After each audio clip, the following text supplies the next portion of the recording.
ఈరోజు చికెన్ పకోడీ చేస్తున్నానండి. దానికి కావాల్సిన పదార్థాలండి, ఒక 1/2 kg చికెన్ తీసుకొని శుభ్రంగా పసుపు వేసి కడిగి పెట్టుకున్నానండి.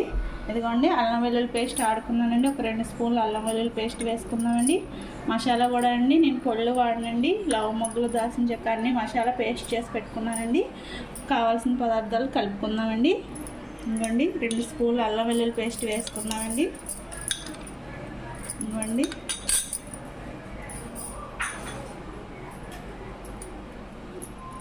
ఇదిగోండి 2 స్పూన్లు మసాలా సరుకులు అన్నీ వేసుకున్నానండి.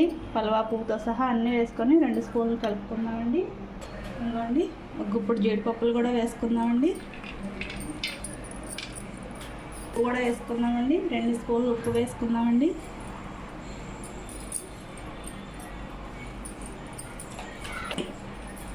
రెండు స్పూన్లు కారం కూడా వేసుకున్నామండి.